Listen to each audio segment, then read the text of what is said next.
The observation deck of the Meridian Dawn hummed with the soft whisper of recycled air. Leo stood before the expansive viewport, watching the swirl of a distant nebula paint the darkness in shades of violet and gold. 5 years he'd been out here, drifting between stations, taking odd jobs that kept him moving, running, some might say, though he'd never admit it.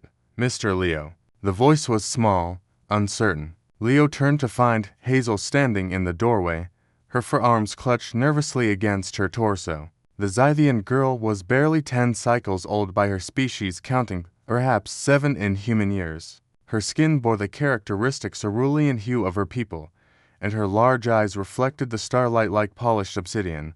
"What is it, kid?" Leo's voice came out gruffer than intended. He'd been hired as a maintenance tech, not a babysitter, but the station director had a soft spot for orphans. The Scythian colony had been wiped out 6 months ago, plague, they said. Though Leo suspected it was something far more deliberate, Hazel was the only survivor. "Sir, I feel something strange on my back," she said, her translator chip rendering her chittering speech into perfect standard English. "It hurts." Leo sighed, setting down his tablet. "Come here. Let me look." The girl approached hesitantly. Trust didn't come easy to her, understandable, given what she'd lost. Leo had noticed she only spoke to him and the medical officer, Dr. Venn. Everyone else got silence, and those huge, watchful eyes. She turned around, and Leo carefully lifted the edge of her simple gray tunic. What he saw made his breath catch. Two symmetrical ridges had formed along her shoulder blades, the skin raised and slightly inflamed. He'd seen something like this before, in the xenobiology texts he'd studied during his brief stint in the Colonial Medical Corps, before everything went wrong. "Does it itch?" he asked quietly. "Yes, sir, and it feels tight, like something wants to come out." Leo's hands trembled slightly as he lowered her tunic. "Hazel, I need you to trust me. Can you do that?" She turned to face him, searching his expression with an intensity that seemed far too old for her years. Finally, she nodded.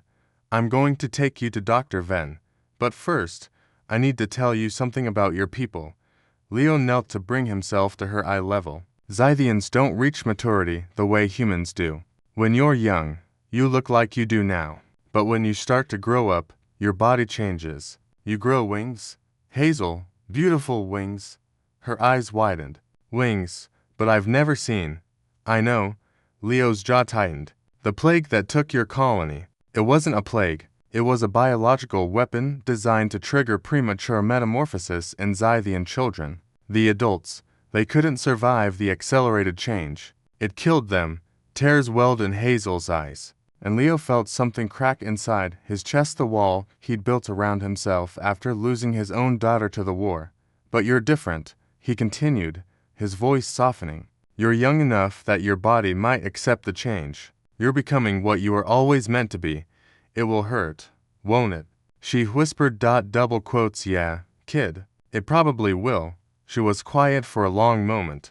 Then, with a courage that shamed every adult Leo had ever met, she straightened her shoulders. "Will you stay with me?" The question hit him like a physical blow. When had anyone last needed him? When had he last allowed himself to be needed? Every second, he promised. The metamorphosis took 3 days. Dr. Venn had prepared a special medical bay. But it was Leo who sat by Hazel's bedside, holding her hand or one of them, at least as her body underwent its transformation. The ridges on her back split open, and from them emerged wings of iridescent membrane, veined with gold and stretching nearly to meters when fully extended.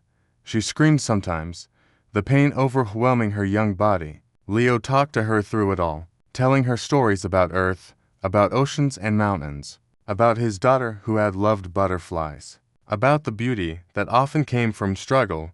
On the 3rd day, Hazel opened her eyes fully for the first time. Her wings flexed experimentally, catching the light and scattering rainbows across the white walls. "Mr. Leo," she said, her voice stronger than before, "why did you help me?" "You didn't have to." Leo smiled, a real smile, the first in 5 years. "Because someone once told me that humanity's greatest strength in our technology or our weapons It's that we don't know how to give up on each other, even when we should. Hazel sat up, testing her new appendages. I'm the last of my kind. Maybe, Leo acknowledged. Or maybe you're the first of something new. Either way, kid, you're not alone. She looked at him with those ancient eyes, and then did something that surprised them both. She wrapped all four arms around him in an embrace, her new wings folding protectively around them like a shield. Thank you, sir, she whispered.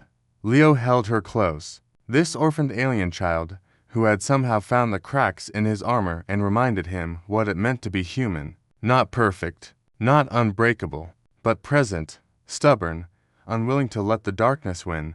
You can call me Leo, he said quietly. Just Leo. Outside the viewport, stars wheeled in their eternal dance, indifferent to the small miracle unfolding in their midst, a broken man and a transforming child, both learning that sometimes salvation comes not from strength, but from the simple choice to care.